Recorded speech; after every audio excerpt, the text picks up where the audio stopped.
Hello, everyone, and welcome to this week's Workshops for Moms. We have three Yay! fantastic speakers today, including myself and Roberts, and we have Atiya over there if you give us a wave. And our first speaker of the morning is Tracy. Good morning.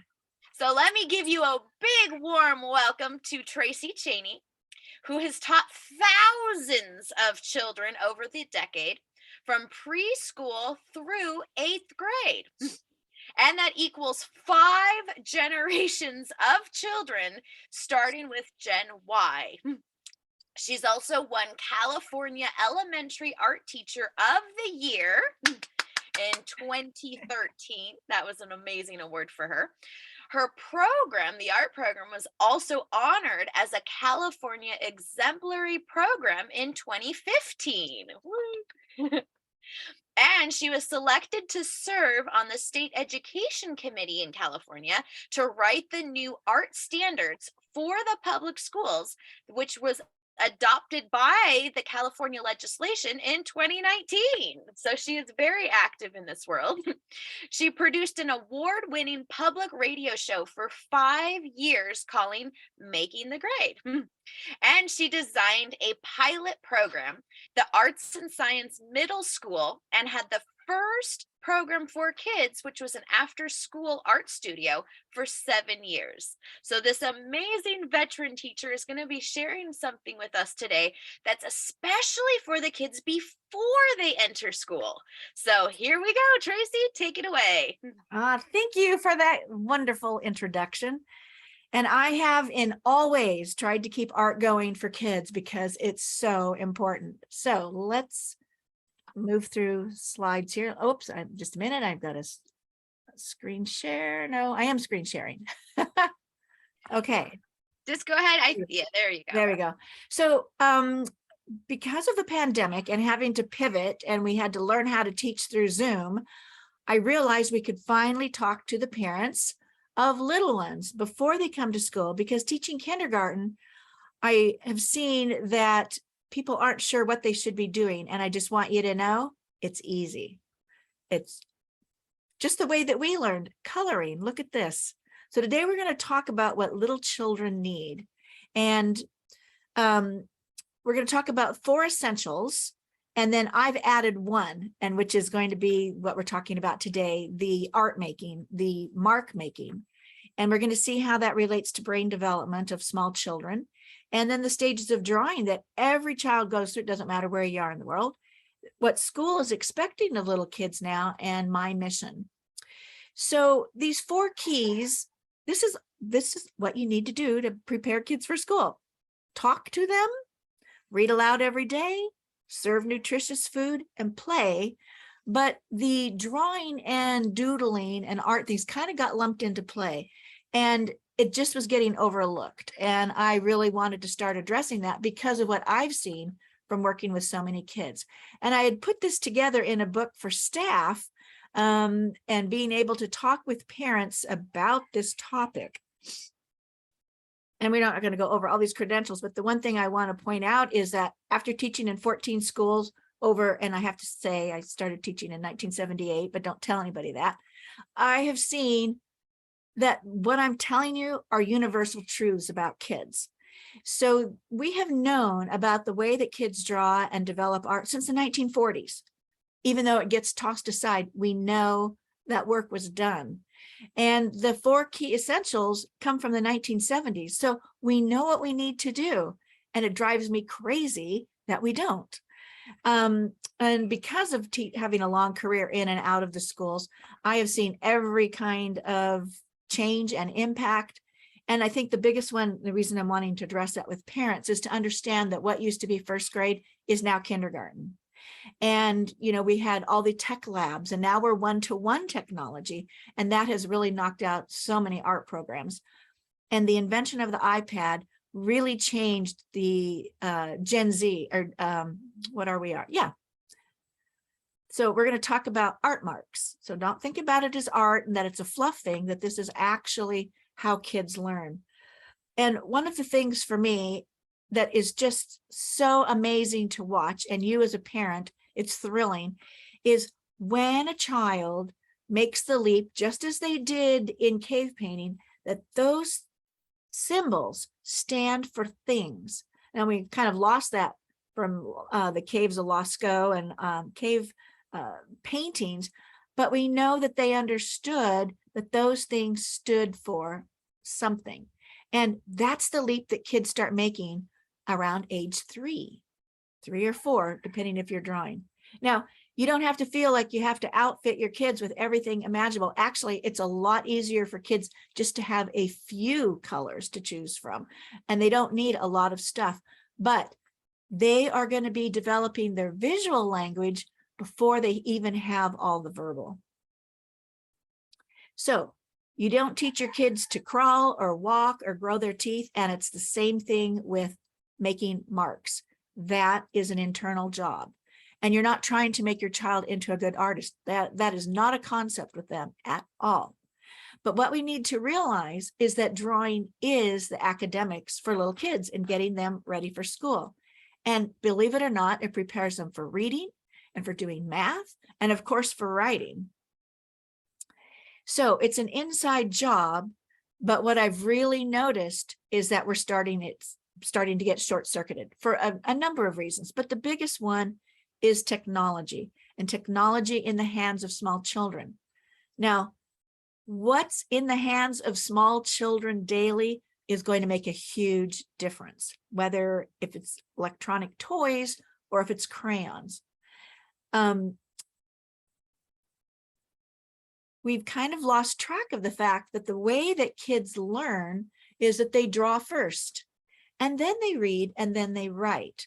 Otherwise, and what I've seen happening in kindergarten, and why I wanted to be able to talk with parents, is that the push on writing that has become paramount for 5-year-olds, it's like putting the cart before the horse. Kids, if they are coming to school without having a lot of coloring in their background, this is a very hard task. And we make school very hard right from the beginning. And it's over this point, because you cannot teach children beyond their developmental level. And we keep trying, and we get all these, things from on high, and teachers have to do this, but teachers will tell you too, that what they're having to ask kids to do is beyond where they are developmentally. And they get there by drawing their way there. So how is scribbling tied to your child's brain development? I love scribbling, and we can't lose fact, but we can't just minimize it. When your child starts scribbling, it is a major event. Now, there are 3 stages of scribbling that kids go through. And one is that first, picking up anything, and it's just movement. And it's like so thrilling for a kid. Or chalk. If you have chalkboards, just letting them do that, because they need to start getting control of the material. But if they don't go through this stage, they don't have an opportunity to do that. Then we get to stage 2, which is controlled scribbling. And so being able to start circles start appearing and having some control of the materials. And then when kids are actively drawing and naming things within the scribbles, that you're right in that process of moving to the point that symbols stand for things. And that is just the most thrilling thing to see in a little child. So random scribbling is a good thing, but I noticed that, when kids start reaching for the pen or these different things, they may be sitting in your lap, and, we take those things away, and I'm encouraging to say, oh, that is exciting, move forward with it. And the child is going to direct this, because one, they just have to see what this does. They observe you, and of course they're going to copy what you're doing. But this is already starting to strengthen these muscles that they're going to need for kindergarten. So in this stage, when you start to see that they're actually being able to control strokes, well, that's the beginning of penmanship. We need to be doing that to be able to move into writing. And here's where you can actually start having some conversations with your child to let them tell you what's going on, because they are thinking and you are seeing what they're thinking about coming out this way. They may not even be able to talk about it, and that's okay too. We are not trying to turn them into artists. We are letting them be human beings. So when kids start with, and this does take practice, that they can start now taking those shapes and joining them together, that is a skill. That is showing that they've got control of the material. And you're going to see the shapes just float around the pages. And they also are starting to draw what they see the most, and that's your face, and that human beings smile. Now focus has started to increase to being able to sit and draw for like 10 minutes or 2 hours. And that's what you want to see, is that engagement. That is it's heart and mind and hand all working together. And we start seeing the emergence of people, which we're going to talk about in a few minutes. And they are starting to name things, but color has nothing to do with, if they say I'm coloring our house, and your house is yellow and they're making it blue, they don't see assigning color to things yet at this point. So it's not wrong. Just let them talk about what they're doing. When kids start like asking to write their name, you can see this is our granddaughter, Anne, and she's sitting in a Frozen costume. And what did she want to spell? Elsa. And Elsa was all over the place. And that was of high interest to her. And that's what you need to have. The child takes the lead on what's important to them. She didn't want her name. She wanted Elsa. When we move into the next stage, and this is where we want kids to be ready for kindergarten. So you can see it's going to take a child a while. They need to have lots of practice drawing. You can't skip it. You can't make them work through it faster. You just let the child take the lead, and what they're interested in, they will draw. But when we start seeing, let me back up to this a bit, recognizable things that they're drawing. It's like, now this is the way I draw a house. So the little boy, in the middle, he's going to, boy, we're very touchy here. But what I want to point out without knocking my slides. Okay. Notice when kids are starting, this is a natural thing. They make the bottom of the paper the baseline, or they'll draw a line. And they are perceiving now, that's a little bit of perception, that they are seeing that things rest on the ground. We are ready for reading and writing. So when we can see Picasso's, a fantastic artist, came back to wanting to draw as he did when he was at this stage. And that's what so much of his art is about. It's fresh and it's working those things out. And that's what a child is doing, is working out, how do I represent this thing now? Because I understand that shape stands for a house. It's the most magnificent thinking going on. So I mentioned about the emergence of people, and this is what I call tadpole people. I love them so much. And people will make fun of children's drawings, but actually what this represents, and this is a really tiny human being, age 3 or 4, they have observed you. Your face has been in their face since the day they were born, and they have studied that face, and they start to draw it. And your children are really short and you're giant to them. And so it does look like legs are coming out of the head. They're working this out. This is a human activity that I see. So it doesn't matter where I've taught or how long ago or recent. This is a human activity. And so when that starts to emerge, it's so exciting, and they will never come back to it. So save them, because they're just such phenomenal drawings. We see then, a child, is recognizing that arms happen and figuring out where that goes. And we start seeing arms instead of coming out of the head, because, when you're little and you're being held by your mom, kind of looks like that. Those arms are coming out of your head. So as they're on the ground and they're getting a little taller, their perspective changes, and they are drawing that.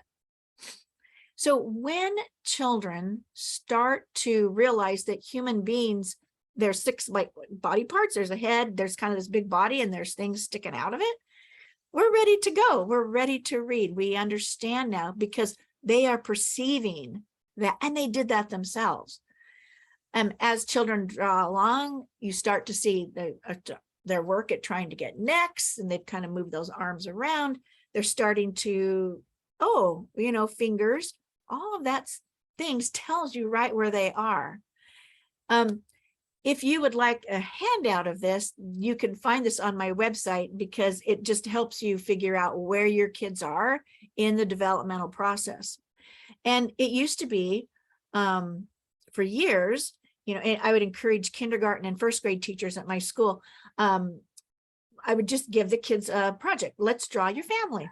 And then we could lay all those out on the floor, and we could really tell where the kids were and who was ready to be in the high reading group, who was going to need, let's look at this a little bit closer. We spend so much money on reading tests before the kids start school.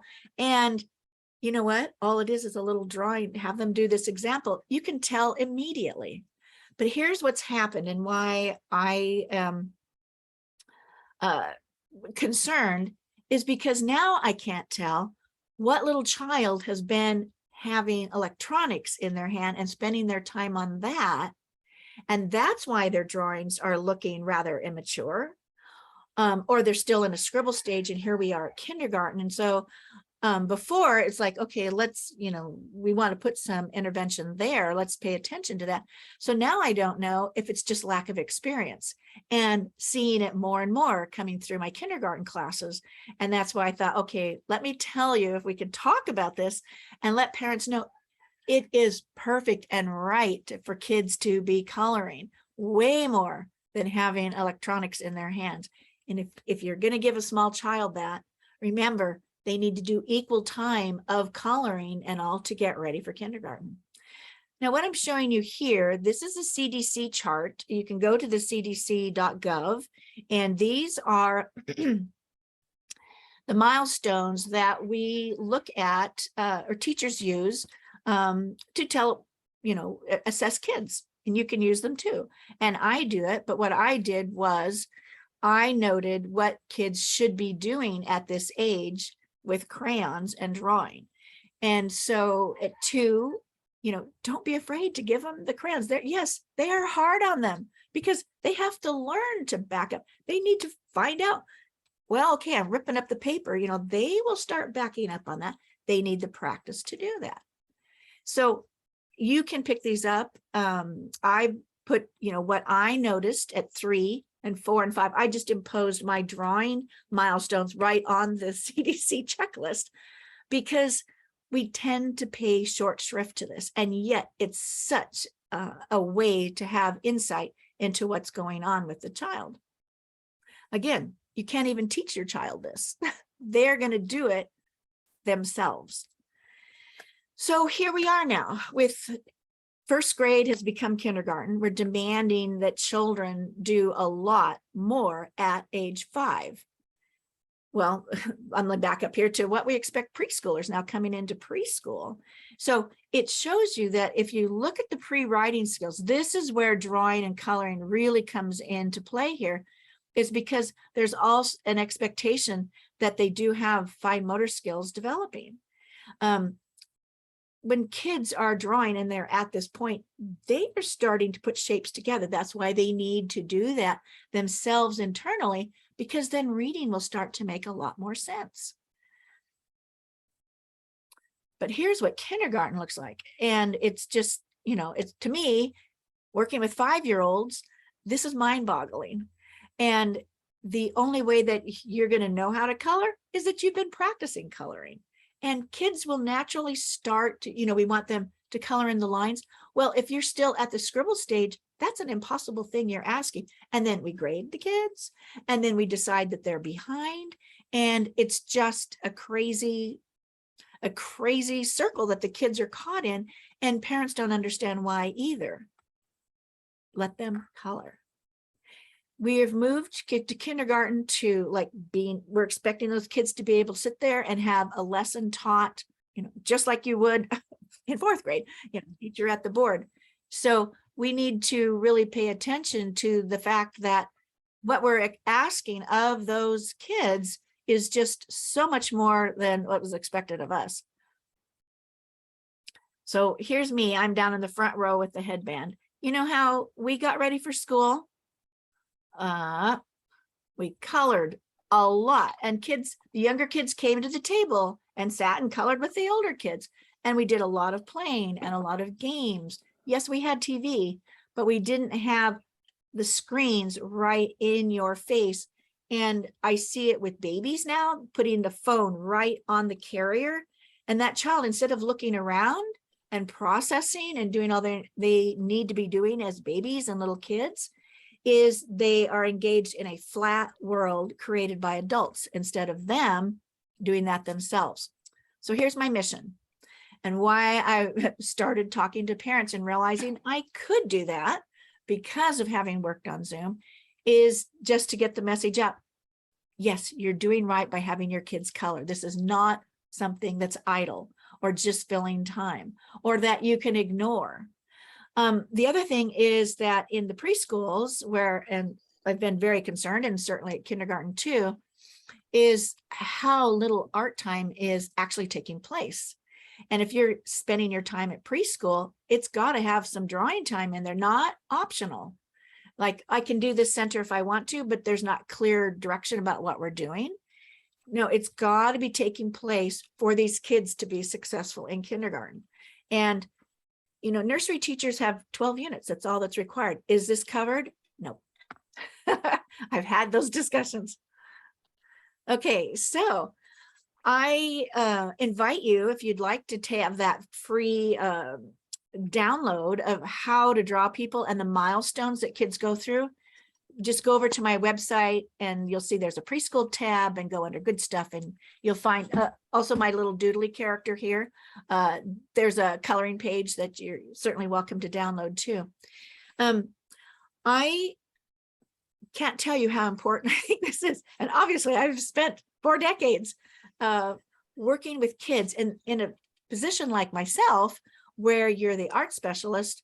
I mean, I've been in an elementary school, 1,100 kids. So that's me seeing every single one of those kids by myself in a classroom of 40 kids, but needing to give them this drawing experience. And I will never forget, on this particular Valentine's Day, way back, a kindergarten teacher called and said, "Oh my gosh, the principal said no more art making in kindergarten." I went, "What?"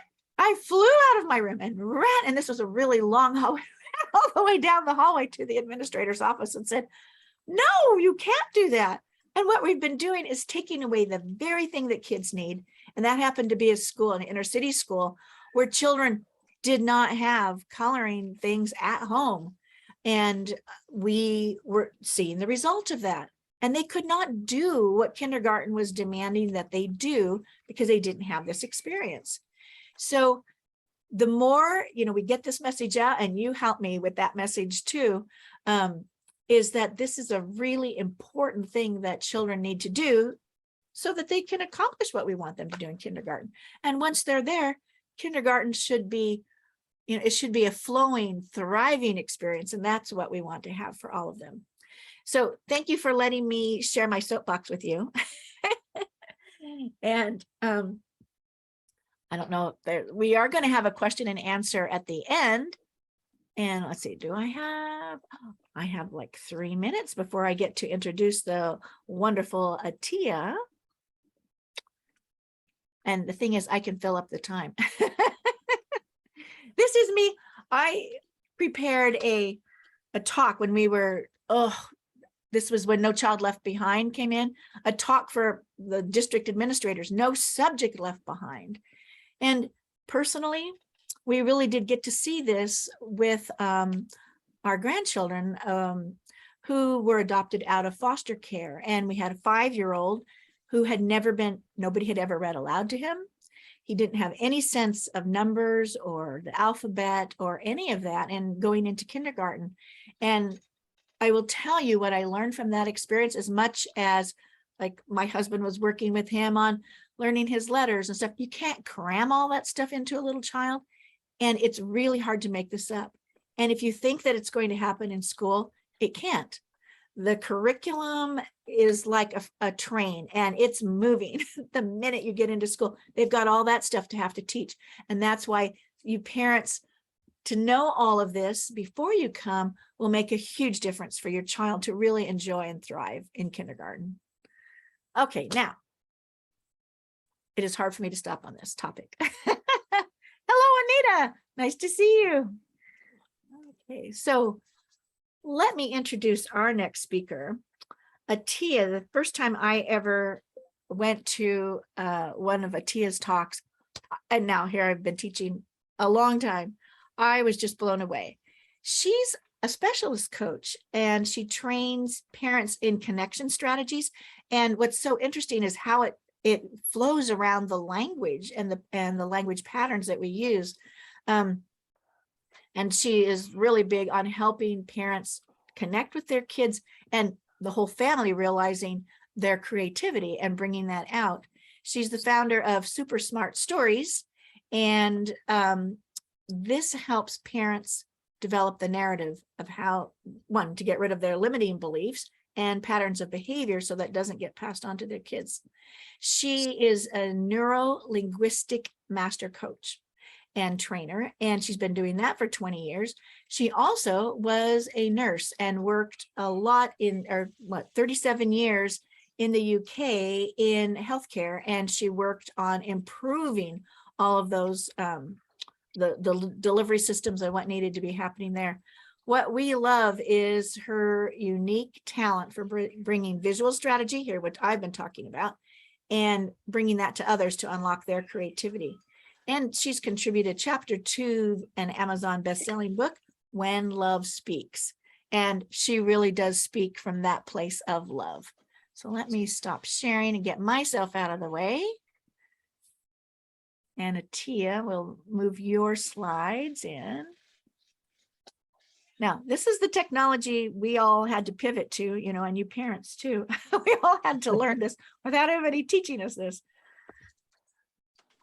Hello, welcome. I just wonder, Ren, could you pin me on the post so that thank you. I am pinned. Okay, great. Okay, welcome everybody. I'm just going to pivot to my slides, but I just want to say thank you very much for whoever's here today. I welcome Anita, Michelle, Ren and Tracy, and thank you for that wonderful introduction, Tracy. Really happy to be here and share with other people and anybody who watches the recording. I am just going to share my presentation. And here we go. Can everybody see that? Yeah? Yeah. Yeah, great. Okay, so my presentation today is called Effective Personalized Connection, and it's connection with your children. That's what I'm particularly interested in, but actually these strategies that I'm going to be sharing can be applied for adults too and work colleagues. So you get a 2 or 3 for 1. So here we go. Let me start first by asking you a question. So if you wouldn't mind in the chat, the question is, how satisfied are you right now communicating / connecting with your children?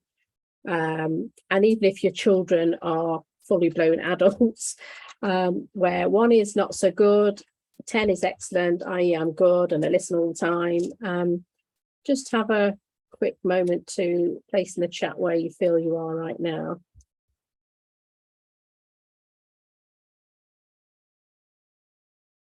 And I wonder, Ren, would you mind reading the chat for me? Yes, we've got a 7 and a 7.5 coming in. Okay, and the rest is 7. That seems to be a little theme. okay, cool. So obviously there's some area of improvement, and hopefully today I'll give you some tips to help you to improve that. So I want to set the context because my business is called Super Smart Stories, and there's a reason for that. And one of the reasons for that is the fact that research shows that 80% of the time we're doing all this self-talk and storytelling, which is very negative. And that's based on historical stuff around, cavemen, and when we were in that sort of historical terms, we were always risk managing. We were always trying to look at protecting ourselves and things like that. So we're quite negatively orientated. But one of the things that we do know is in order to be successful, We need to have more of a growth mindset, a positive mindset.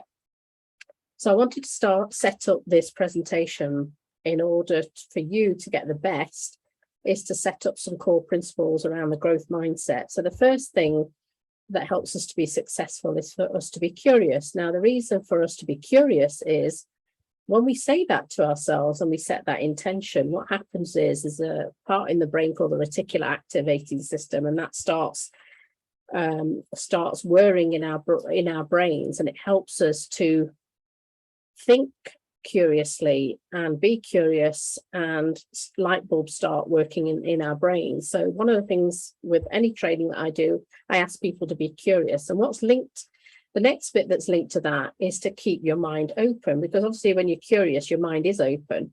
But the other thing I noticed was in workshop for moms or any training that you go to, we're all experts in dealing with support and learning and things that we can share that can help support moms with their connection with children and their day-to-day life. And sometimes we have an overlap of that training, and some people are saying the same things or slightly different way. But what I do know, and this worked for me, is I used to do the same. When I heard something that somebody else said, my mind was shut off thinking, I know that, I can do something else. But what I do know is when you hear the same message told in a slightly different way, sometimes it lands for people differently and it embeds.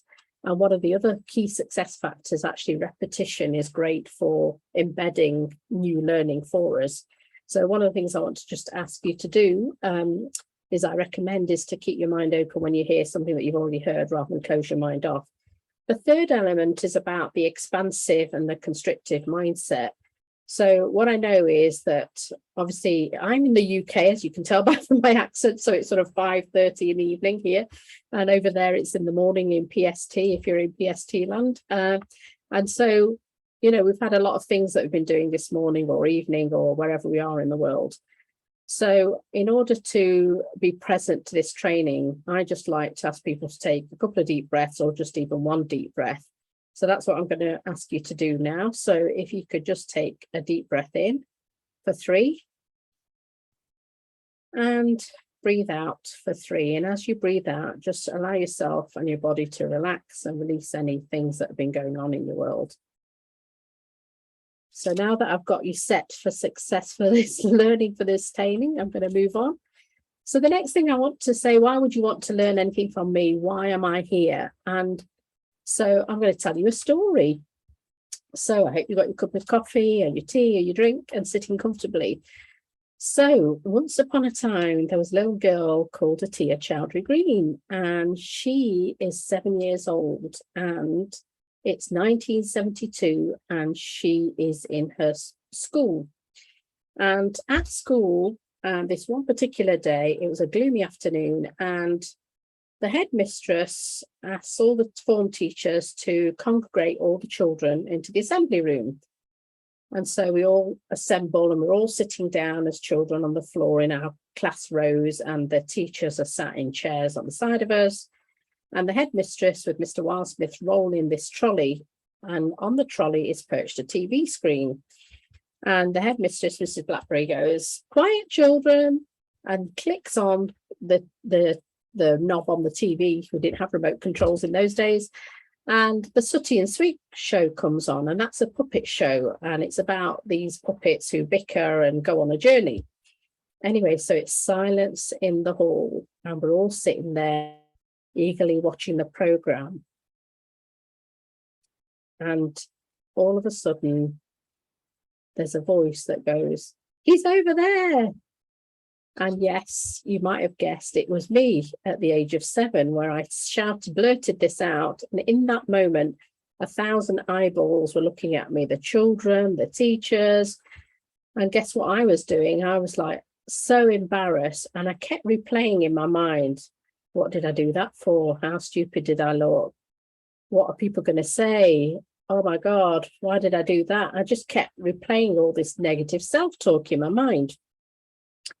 Anyway, so let's fast forward into adulthood, and I work in healthcare as a nurse, and I move up the ladder, and this one one day I've moved on, sorry. This one day the work asked for if we wanted to do some development, and I wanted to do this NLP, neuro-linguistic programming course, because I saw a big change in my brother. So anyway, I went on it, and the trainer said to us, think about something about yourself that you're curious about, and we're going to do an exercise on it. So anyway, we do this exercise. And what I was curious about was, when I was older, why I couldn't speak in small groups and why I couldn't speak. You know, we would be set up on a project and other people were talking. It wasn't that I wasn't invited to speak, but somehow I just didn't speak. I resolved it later on in life, but I sort of explored that. So they took me back and they said to me, close your eyes. And when was the first time you were in a large group? And guess what? This scene of my 7-year-old self came up, and this scene of, you know, what I did and what I negative self-talk. And I thought, aha. So what happened was there is I programmed my mind so much about how stupid I looked and how embarrassing it was, that my unconscious brain and ego, when I was an adult in large groups, would say, don't speak up. You know what happened last time.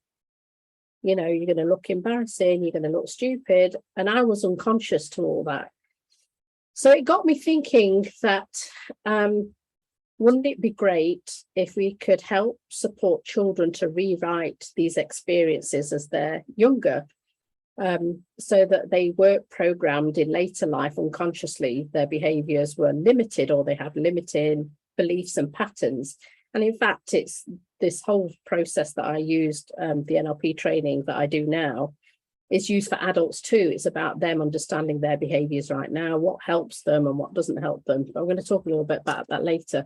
So anyway, I developed my own quote. So here's my quote though. Certain childhood experiences become etched deeply into the grooves of the mind, the neurology and the biochemistry of the body, and it can play out negatively in adulthood. So now what I want to do is let's playfully reframe these experiences when they occur, so that your child can live into their highest potential and authentic essence. So just on that point, I'm going to pause and see if there's any questions in the chat, or if there's anything in the chat. Ryan, could you just have a look? We just have a comment that they were grateful for those long, deep breaths. So before we went into All right, great. That's great. So sorry. Oh, I was just going to say, if anybody wants to, we can read the chat too. If anyone wants to pop in questions, or yeah, that'd be great. So as I carry on with the next piece, if you've got any reflections of the story and what it means for you, what sort of insights you've gained from me sharing my personal story and the children, and how as adults we learn all this self-development, we do all this stuff when we get to adults, and I'm thinking, why don't we shift that learning, well, you know, to what we know now and teach that to the children. So that's another reason why I call my website Super Smart Stories. It's about learning, sharing the stuff with adults that then can help support them to teach their children. So the NLP, I just want to share a little bit about where, you know, the language pattern thing comes into this. So neuro-linguistic programming, or NLP, came about in the 1960s, 70s in Santa Cruz in California. And there was a behavioral psychologist and a linguistic professor that came together. And what they were really curious about was they were interested in how people were really successful. So in that time, there was people like Gregory Bateson, Milton Erickson, a famous hypnotherapist. There was Virginia Satir, who dealt with family therapy systems. And they looked at all these people that were highly successful and looked at how they asked them lots and lots of questions and gathered all this rich research data. And they looked at what were the common themes that were coming out.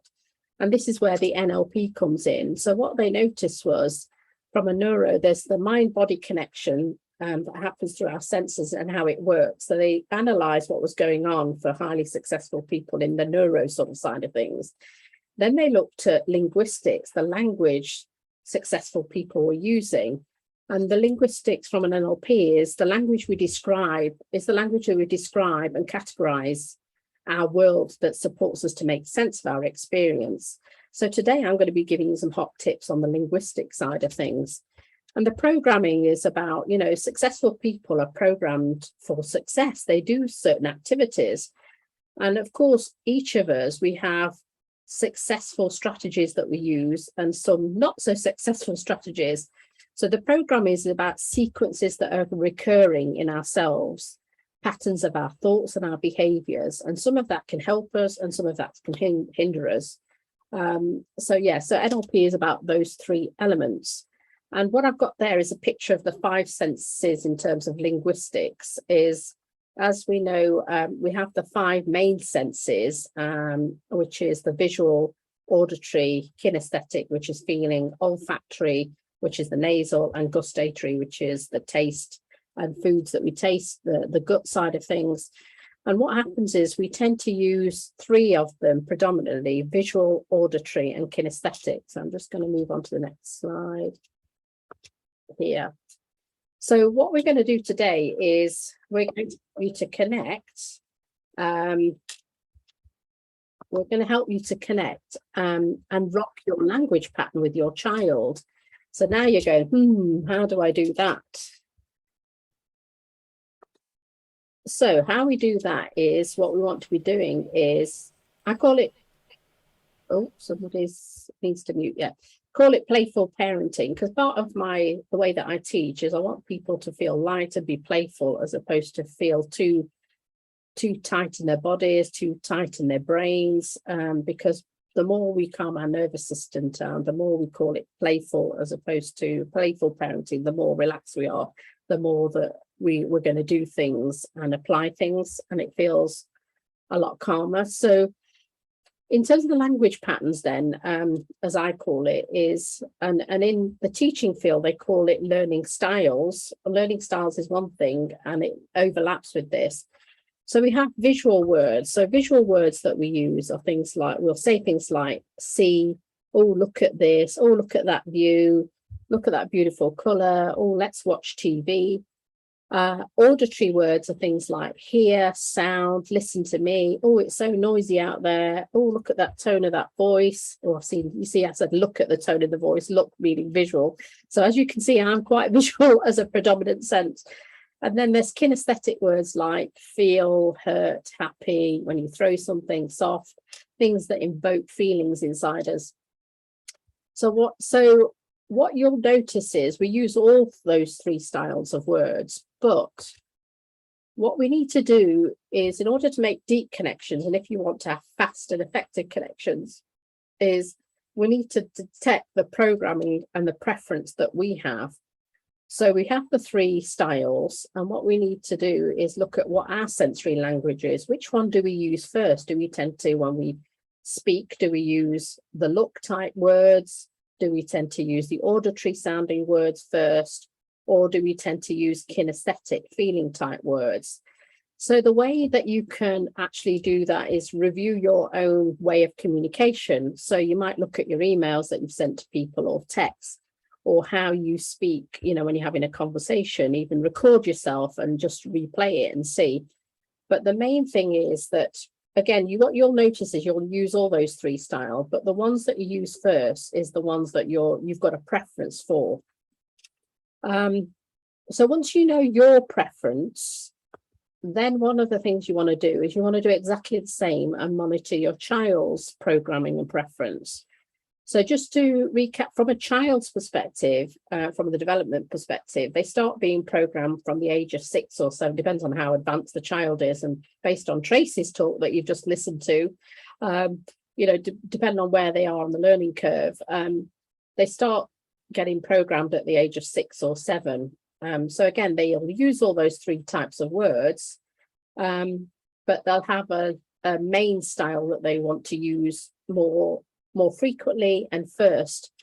So what you want to do for them is review their written work, or if they're older adults, teenagers, any emails, texts, and how they speak, and just do a bit of detective work and look at their way, which communication style or sense do they use first. So let me make a bit more sense for you in terms of a client story. So let me just check on time. Oh, okay. So So a client success story was, there was a mom and she was very kinesthetic. She would use words with a 16-year-old daughter, such as I feel.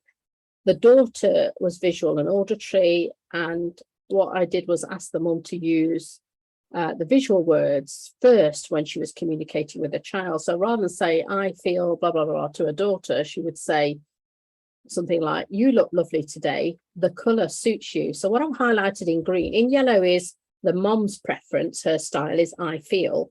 And what I've highlighted in green is the mom switching her style to start consciously saying, you look. So you use visual words. You look lovely. The colour suits you. In fact, I love that skirt that you've got on. And the success of that story is the daughter asked her to go out, asked her mum to go out, which she never did before.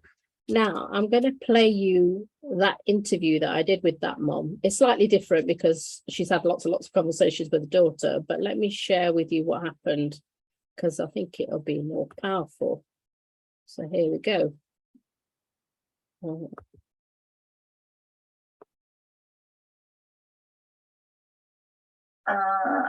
I started playing with some of the tools that Atiya teaches, and she taught me about figuring out the learning style of my children. It started with my two girls and my husband, and knowing that my youngest and I felt more connected than my oldest and I learned that my oldest was more of a visual learner and had some auditory, and I am kinesthetic, which is similar to my youngest.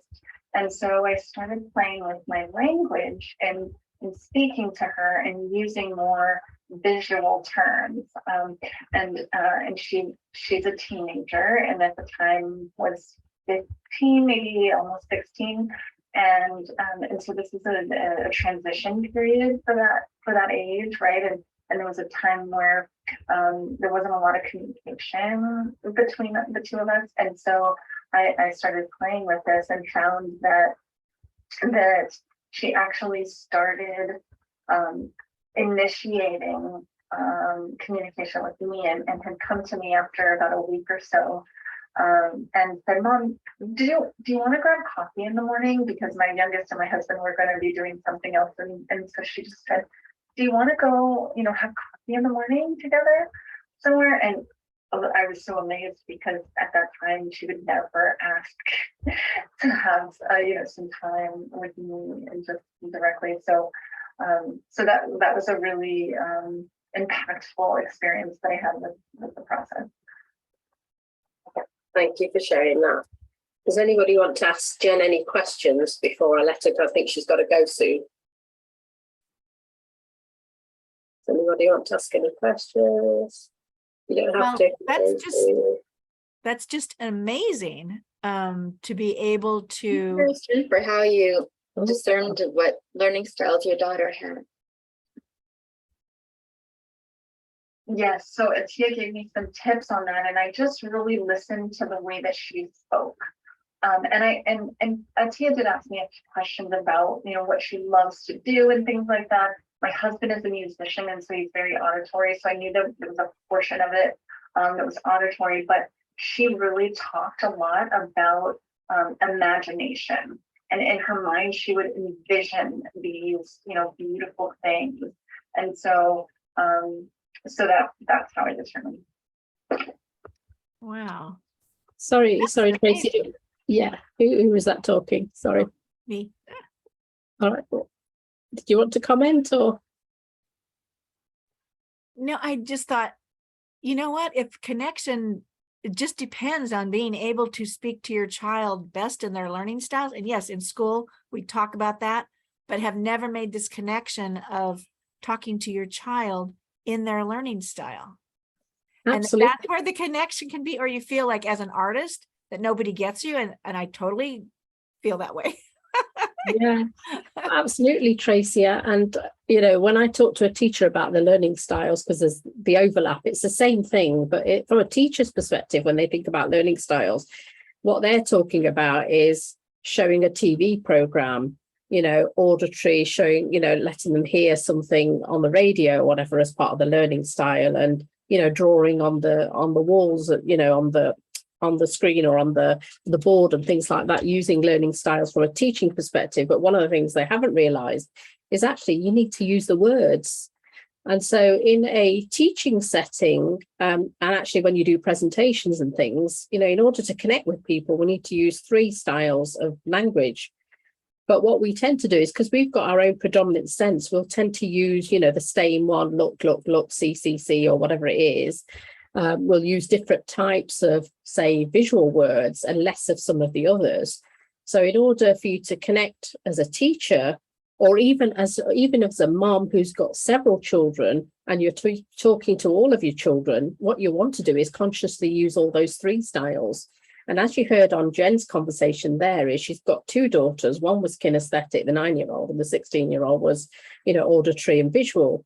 And so she connected really well with her 9-year-old, but not so much with her older child. And sometimes as parents, you think, she gets on better with the father rather than the mom, and that's okay or whatever. And but actually you can connect with all your children. But what you have to do is recognize yourself and then have the flexibility to be able to change, notice the other people's language and change. So that's a really quick hot tip. And there's some more success stories on my website, where a mom who is a 14-year-old who kept coming from school and using his phone, and she kept using visual language, and he was auditory. So she changed some of her way of being, not just even the language pattern. She did some other things and other tools that I shared with her, which had some amazing results. So go on my website and have a look at the success stories there, and you'll hear more there. So imagine now then, so when we started, I asked you to put sort of where you thought you were in terms of connections with your children, and most people put 7, which was great.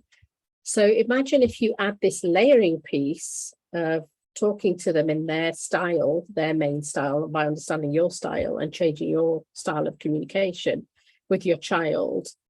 What score would you give yourself? Well, obviously not now because you've not tried it, but imagine what score what could happen. So in Jen's case, she had a bigger connection. Her 16-year-old started asking her to go out for coffee, and she had a much more. So I tend to use this scoring to give a sort of, where am I now? Where can I sort of move on to? So I'm hoping that when you use this pattern and you detect this, that you'll be able to move that score up a little bit for yourself.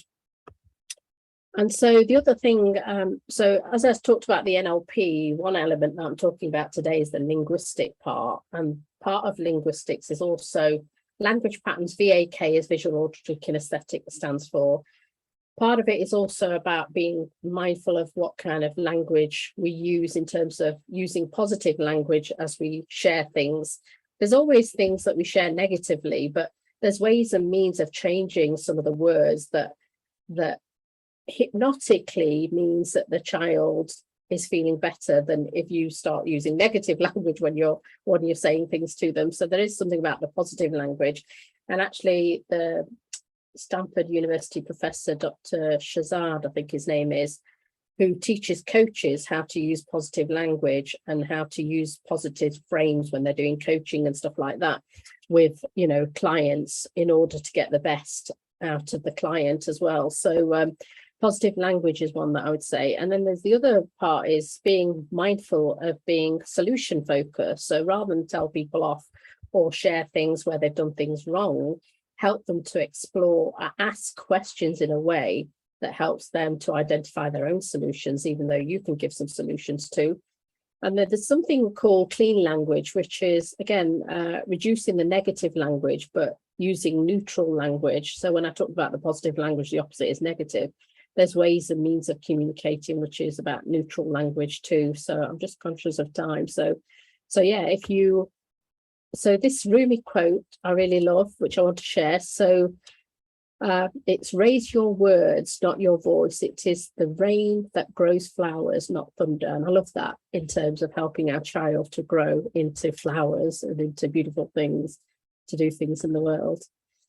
So I'm going to finish off by saying my commitment is to creatively, intuitively to support moms, and I've put mums because the British call mums like you to build unique, deep relationships with your child and children based on their unique beingness, so that they live into their potential, feel confident and safe in their relationship with you and others, and you unlock your creativity portal too. So part of when Tracy did my introduction is I like to use visuals.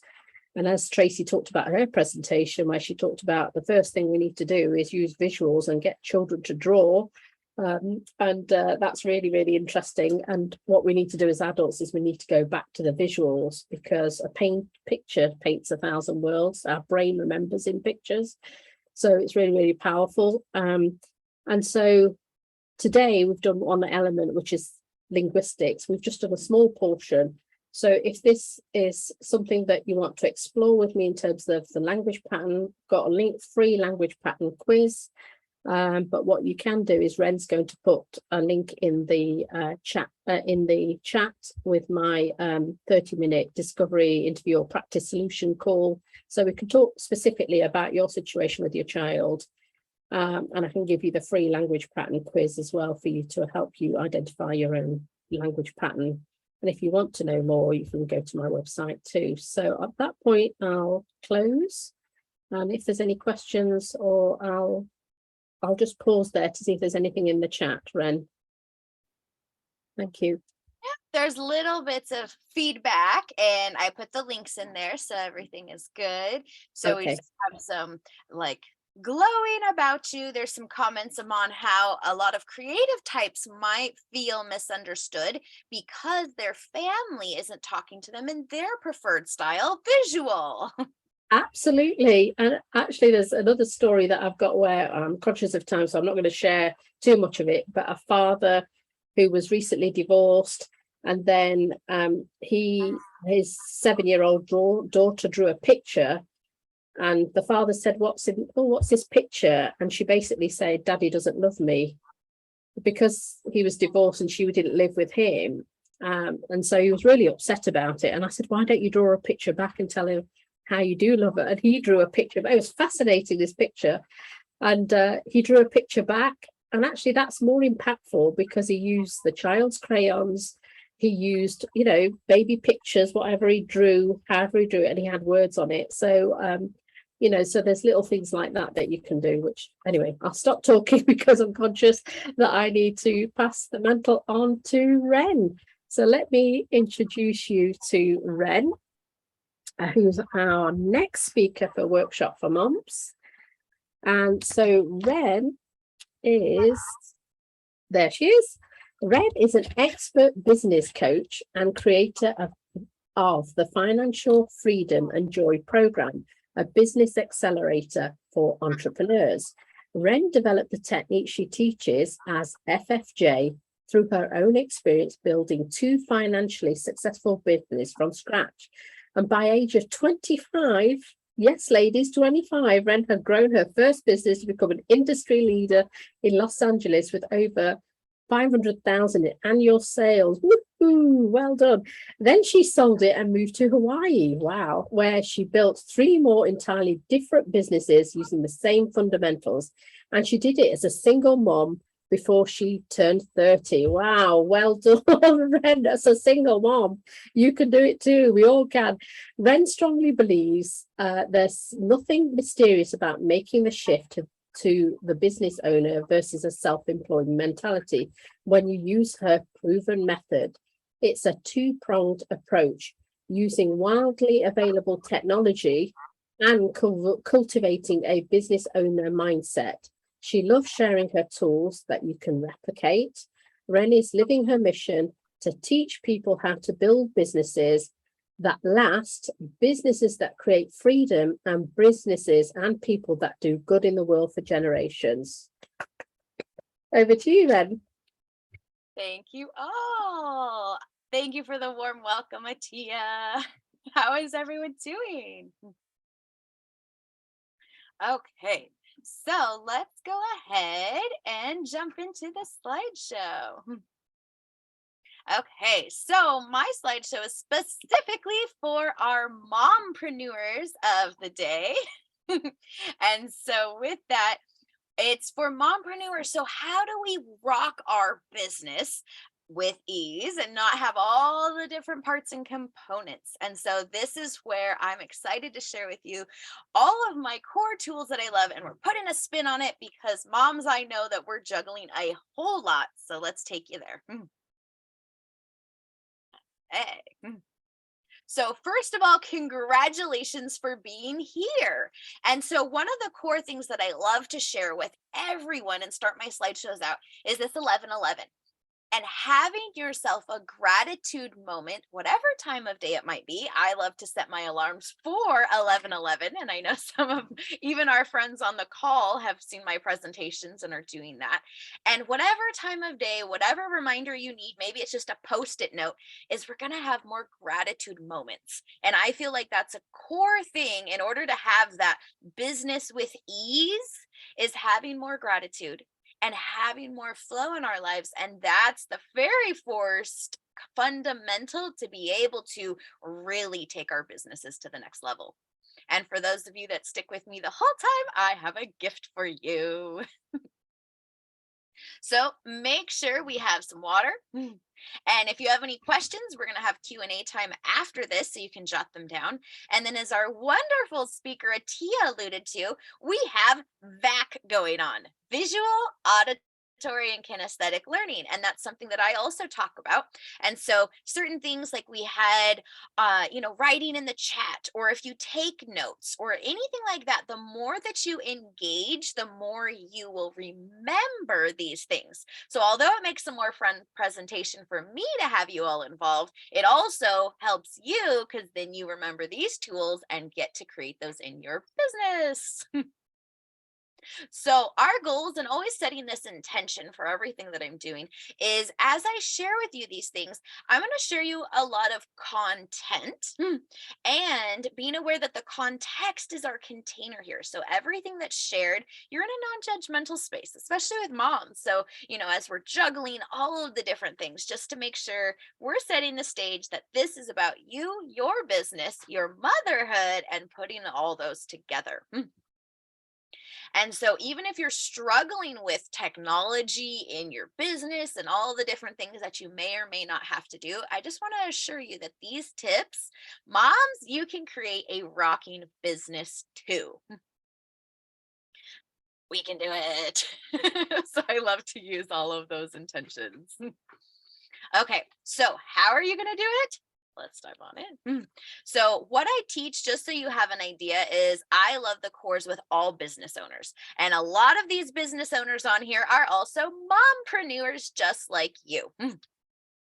And current student wins, just an idea, so you kind of get an idea of what I'm talking about. There's a whole lot of ways to run a business. So when you implement these cores that I'm going to show you, we're able to have a whole lot more joy in our businesses, and that allows us to grow them, to have money. Maybe we want passive income, maybe you love working with clients, whatever it may be. These are possible for you too. So how do I this inspiration, and where's it coming from? Not just my personal experience. These are some of the core philosophies that I love, and it's going to be infiltrated in everything that I share with you.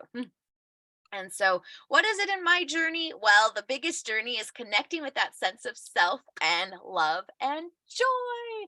And most of us, like mompreneurs, how many of you started your business because of what you're excited to bring into the world? Can you guys pop a yes in the chat if you're excited to what your business is bringing into the world? Okay.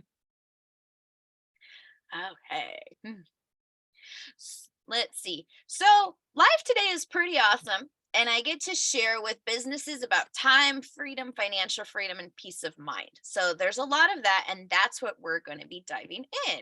I'm just going to buzz through these little things. This is my very first business. So I love kids. I love animals, put it together, and boom, this was my first company, and I got to do all sorts of amazing things. So whatever your business might be, these core principles work in every type of business, whether it's a physical business hauling around animals, or you have an amazing online business and you never even have to leave your house.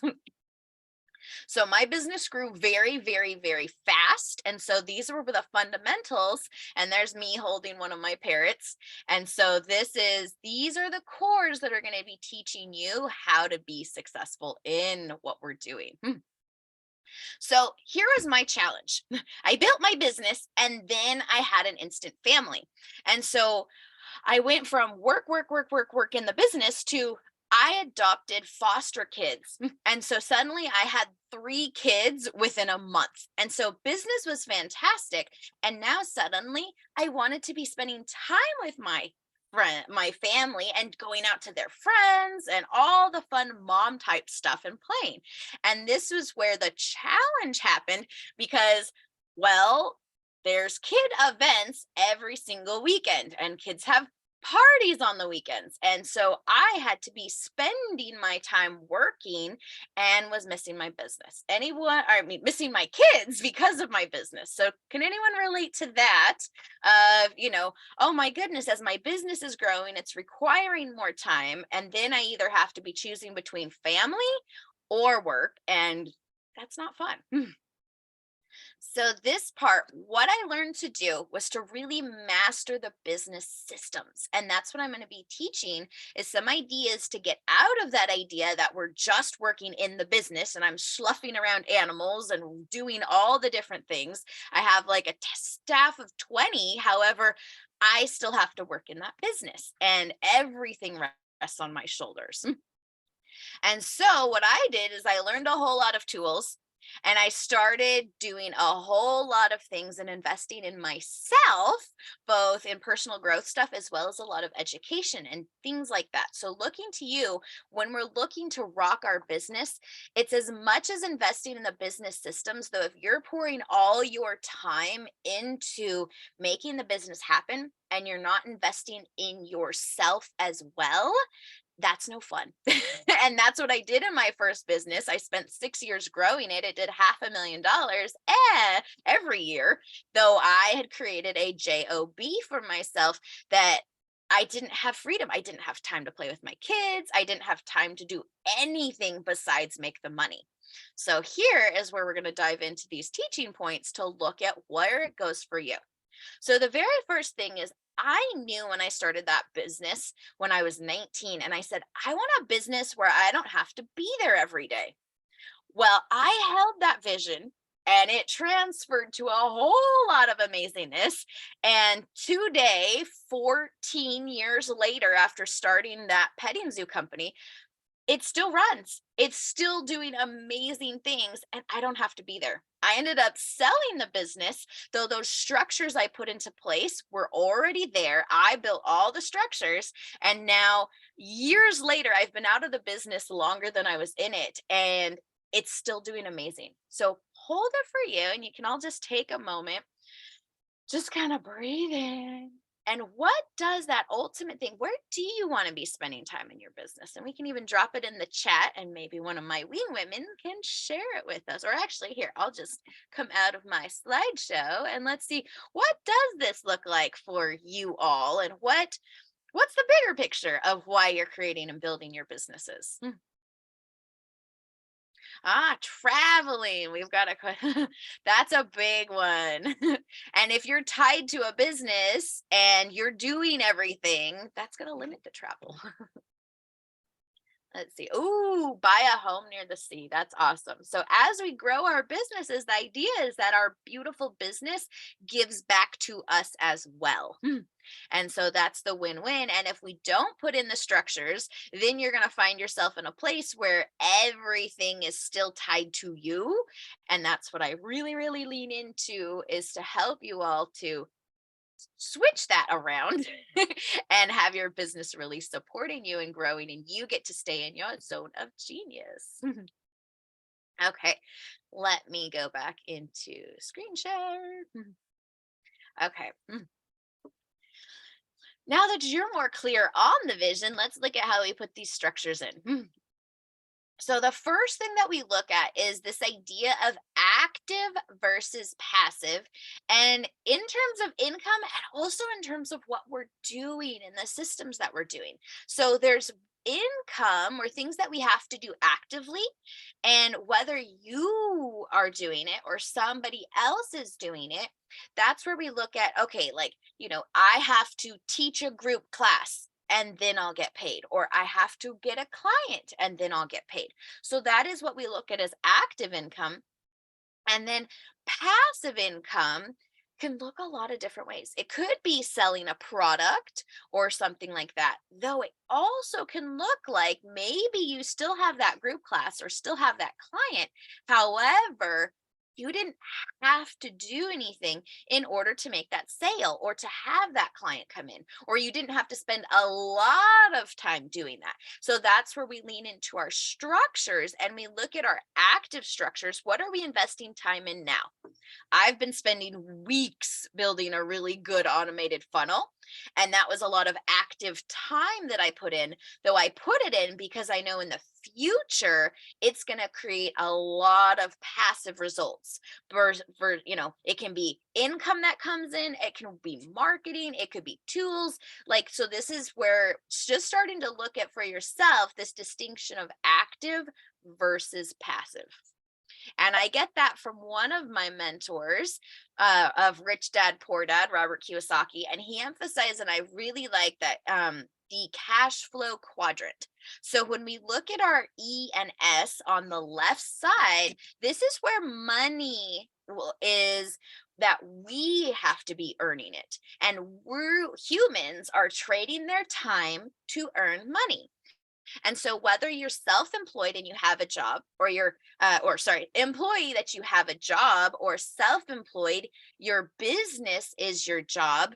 Both of those, if you physically are not doing something, then you will not be bringing income.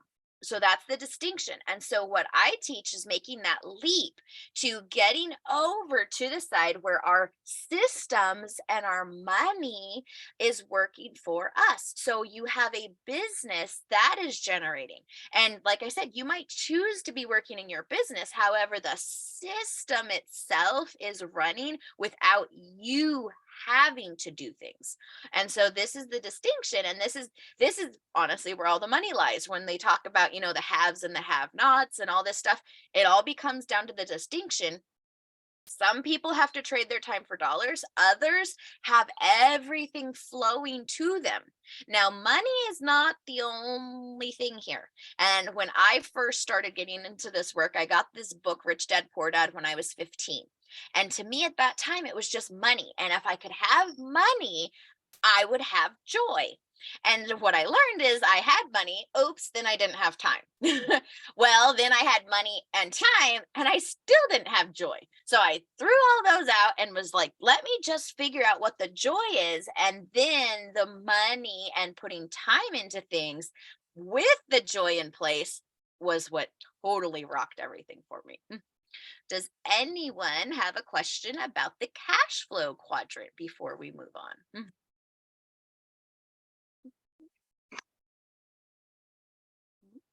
Okie dokie.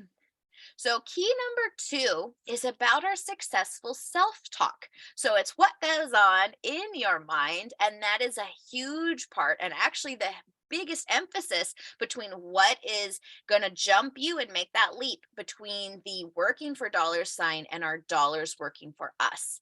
And so it's the attitude behind it and having this mentality that not only can we do it, we are doing it, and that vision, it's already been done. It's already created. You're clear on where you're going. So it's just the process to get there.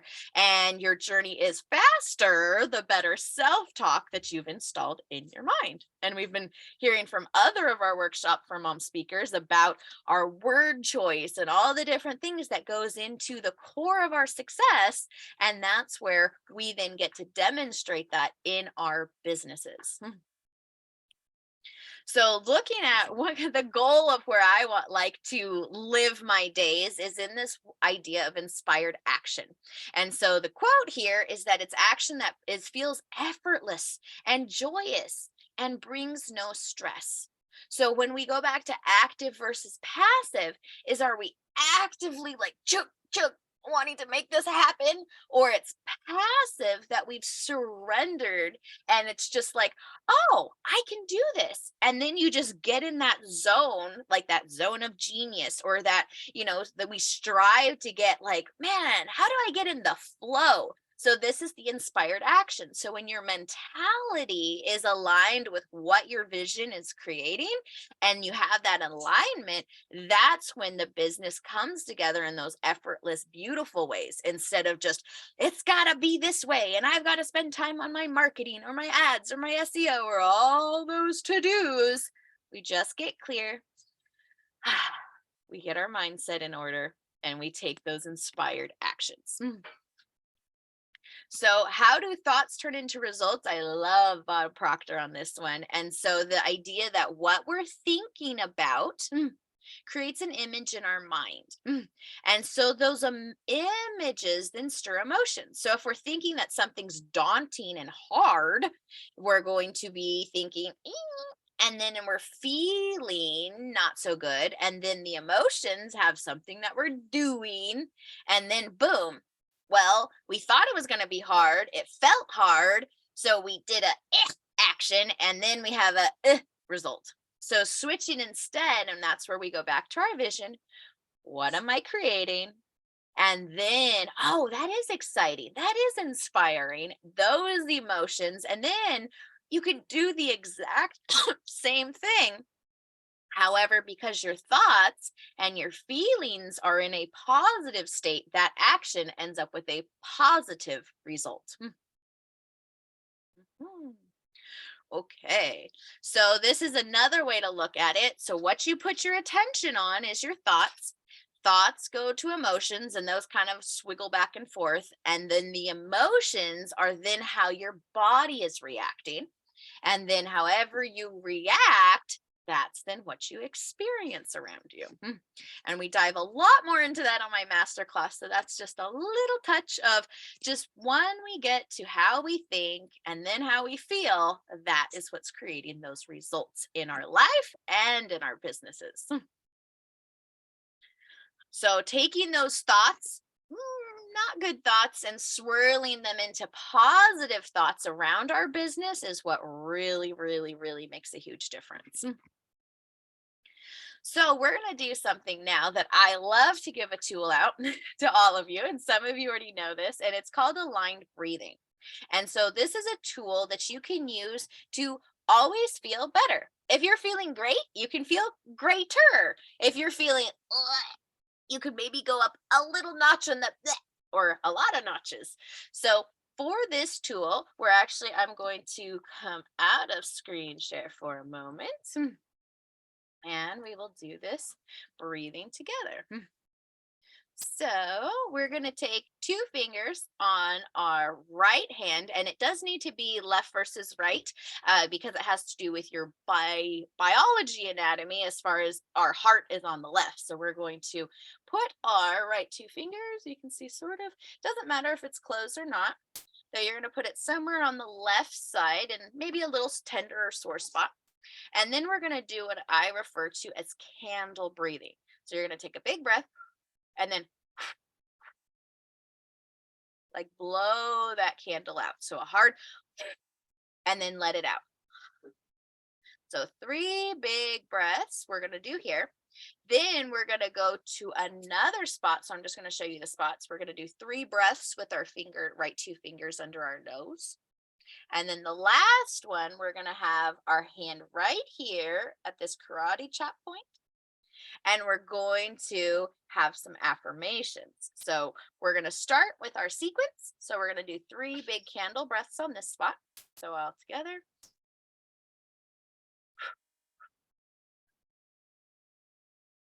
That was 1 and 2.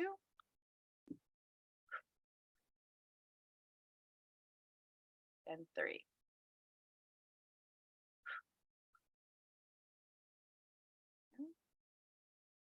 3 candle breaths here.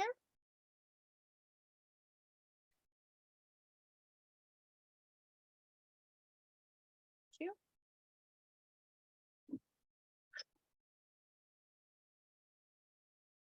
And 3.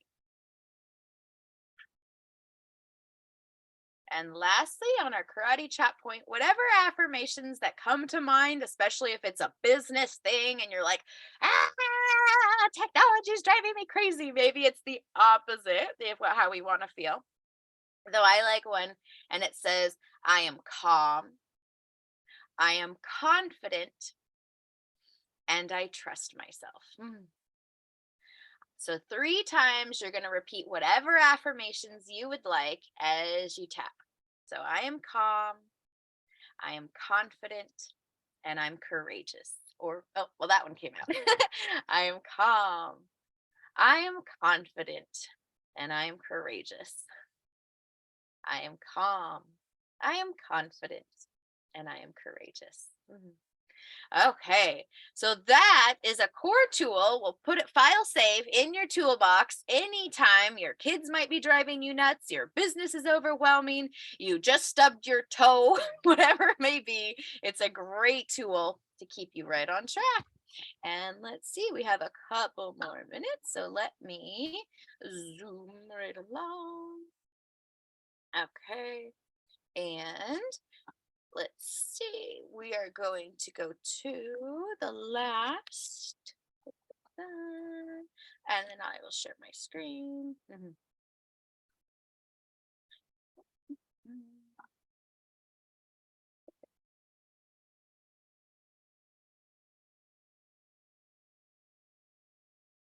And the last thing is to remember, friends, we're working smarter, not harder. So we've got our mental stuff. Now, how are we taking that into our business? So 3 keys that I love to do in things is batching our tasks. So doing the same thing at once. Maybe it's knocking out all your emails. Maybe it's processing orders. Maybe it's making the kids lunches. So whatever it might be, it's this. I'm going to not do all these spreading out things. Maybe it's social media engagement, things like that. Everything at once, knock it out. You're going to save a whole lot of time. And it's also the mental energy. You get in the zone and you just knock, knock, knock, knock, knock. Then you get in the zone and do a different task and knock that one out. G Suite, or anything with when you log into Google, so that's our Google Docs and Google Slides and all sorts of things, is a huge core that's free that truly supports smarter systems. And I go into that a lot more on other classes, so you can always catch me on other ones. And then the last is the virtual assistants. And thinking, if you're like, oh my goodness, I don't have the money, or I'm not ready to hire an assistant. For the price of virtual assistants nowadays, it's pretty much guaranteed you could find somebody somewhere in the world under $10 an hour. If you hire them even 1 hour a month, I think all of you should be able to afford $10 once a month. And if you do that, I swear your mentality will and start to shift as you do that. And if you're like, well, okay, I could do $12 for one paid person. Well, guess what? Even doing a trade swap, and let's say with another mompreneur, and you're like, hey, well, here's some little tasks of mine, and here's some little tasks of hers, and you switch, even if you're almost doing the same thing, it starts to help your mindset be in the realm of delegation. So that is something I will totally leave with you all, is to be able to do that. And then let me skip forward and get to the gift, because we're wrapping up. I think I had a couple more slides. So just ideas when we're delegating, 2 places to start, and how you work is, I go into this a little bit more, though you can get the idea. We train, we put our training into a doc, and then we save time for the future. And then just an idea, a little bit of that. And then we're going to go to our gift. So lots of people is, how do you work with me? And so let me show you. So I have a gift for you all. And Well, here's a testimonial, because from one conversation I had with Brandy, she's created over $9,000 in a passive income stream with her art. She has lots of other businesses going on, though. This is all the way back in 2014. She was one of my first clients, and one idea, one conversation landed her 9,000. So for you all, what can you get from one idea and one conversation with me in a business strategy session?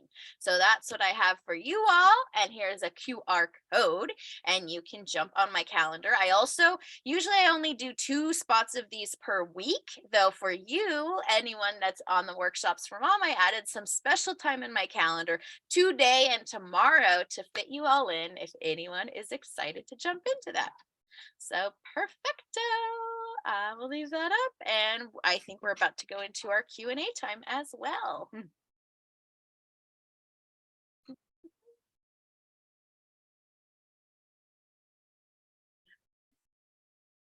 Thank you. Okay. Lauren, I wanted to check, you had 3 keys. Was the 3rd key work smarter, not harder? Yes. Okay, that's the 3rd key. Okay. Yep.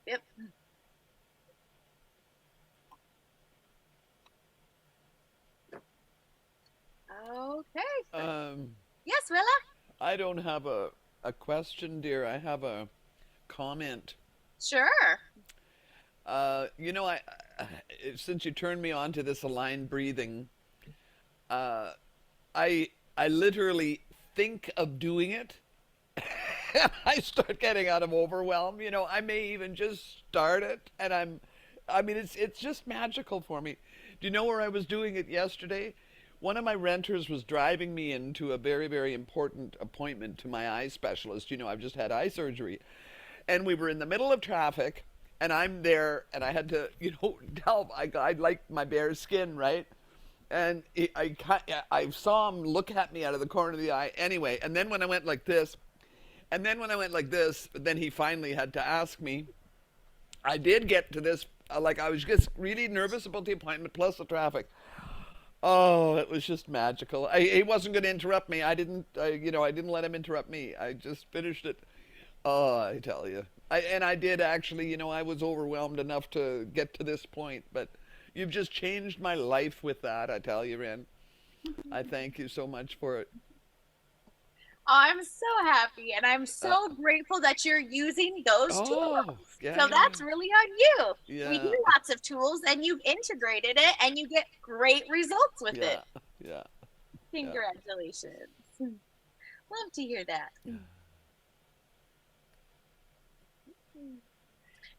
Anything else?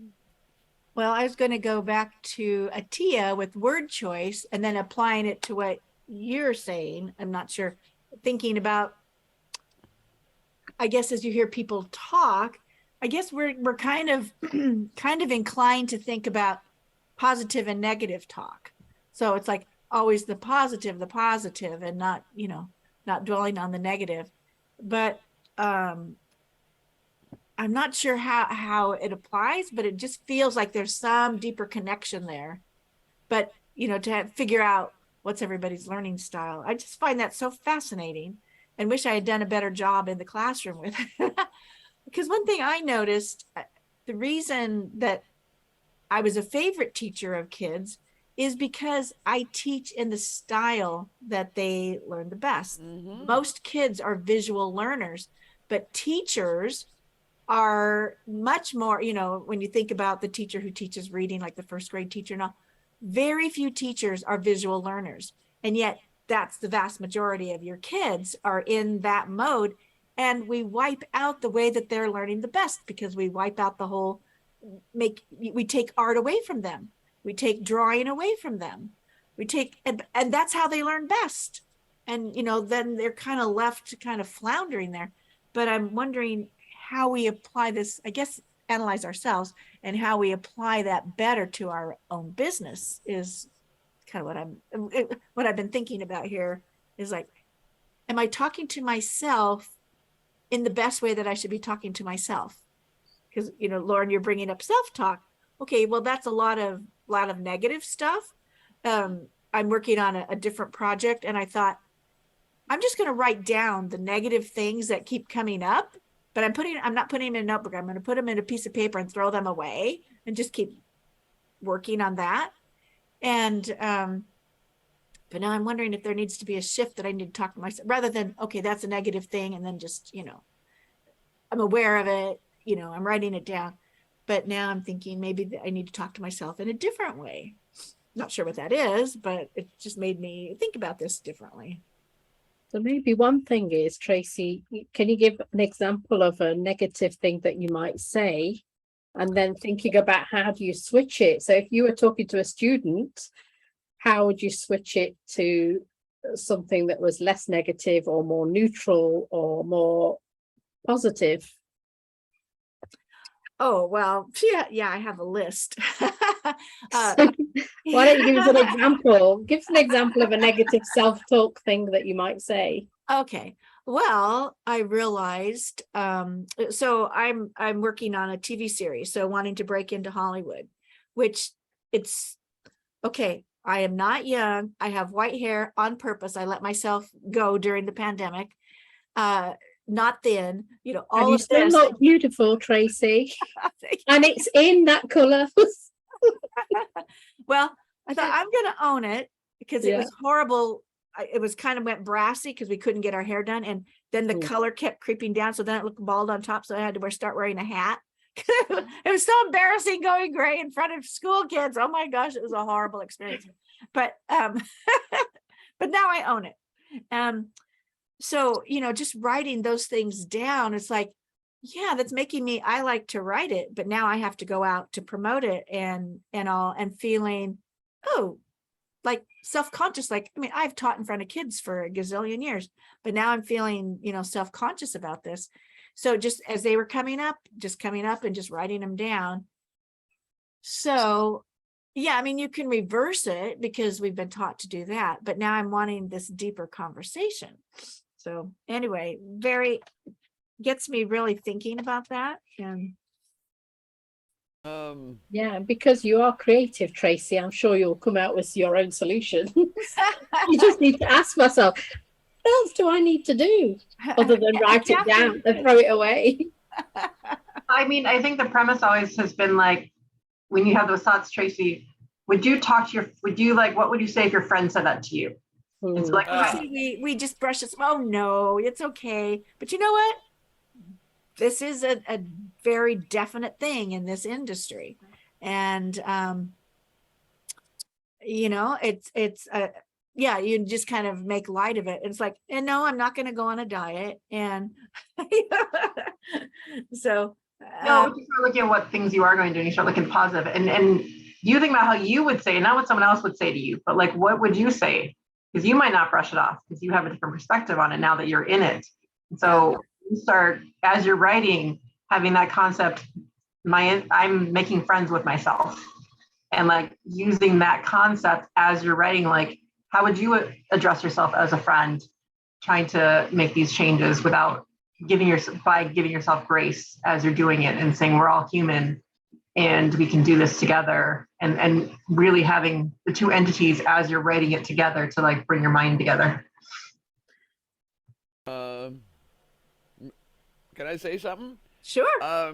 Michelle, you and I are just connecting, and I'm in your head or you're in my head. Something's going on. You took the words right out of my mouth. I did that.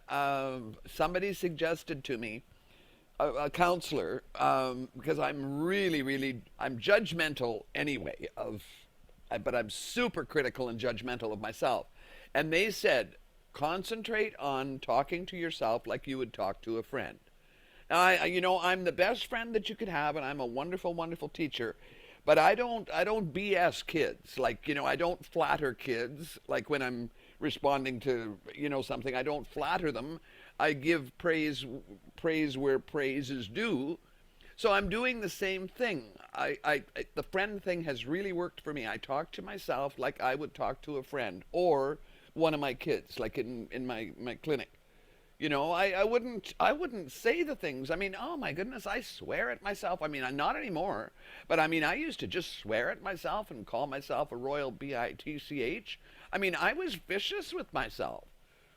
when I really let myself go, you know, and not anymore. Like, and that friend thing, Michelle, like you said, I talk to myself as I would talk to a friend, and or one of my kids. It works for me Well, to turn it around.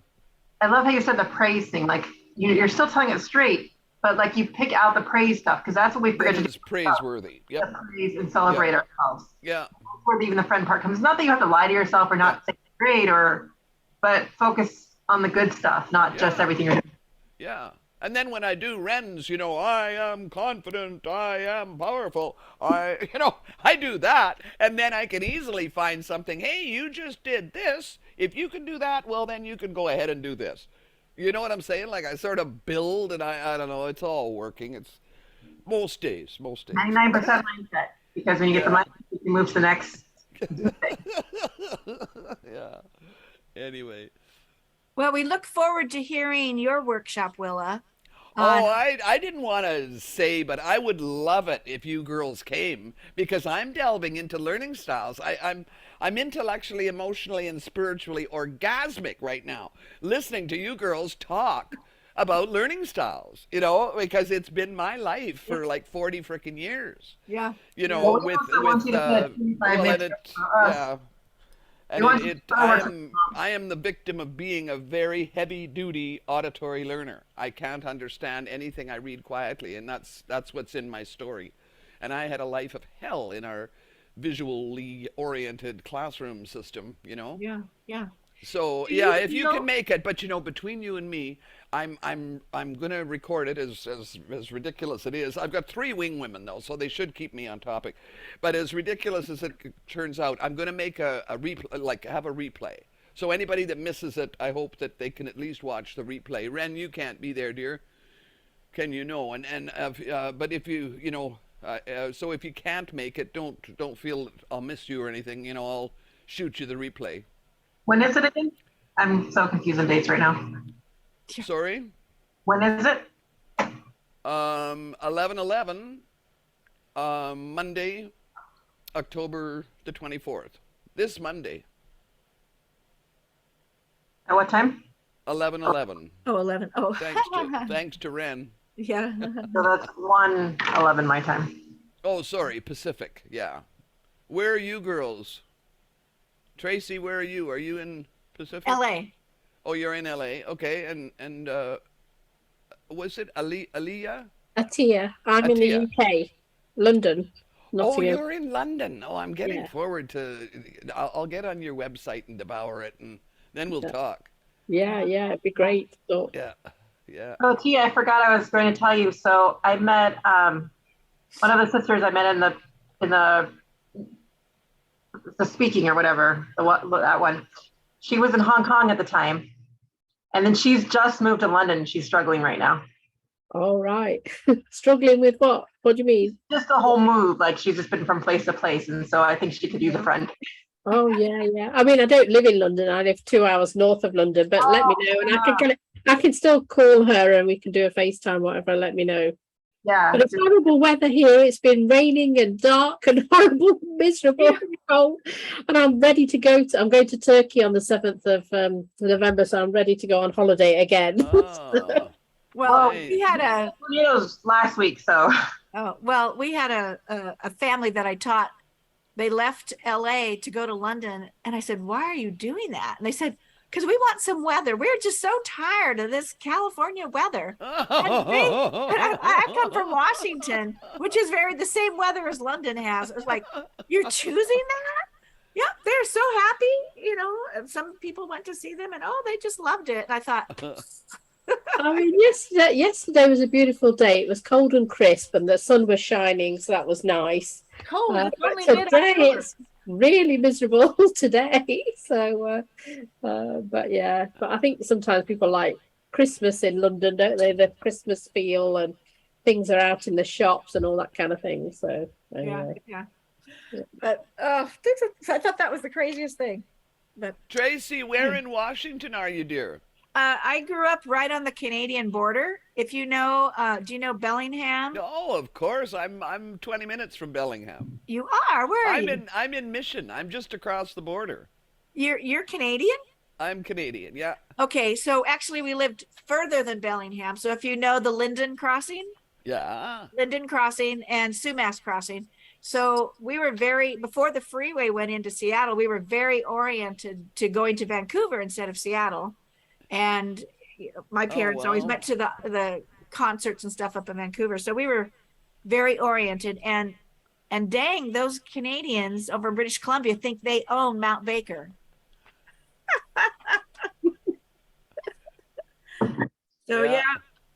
I was up there in a year ago, May, bringing my mom's ashes up there. She's in a little country cemetery up there between Linden and Sumas. Sorry, I'm a half an hour from Sumas. I didn't mean Bellingham. I'm just Yeah. a half an hour from I know where Sumas. you are. Yeah, Yeah. yeah. Yeah. Isn't that crazy? Yeah. Well, So, I know you go shopping across the line. Yeah. before we forget, I was wondering if we should stop the recording, and then if you spotlight the three of you, then maybe we could practice what the recap would look like. Okay. Get that done for tomorrow. Okay, yeah, and I think my mom wanted to know a little more about the recap. So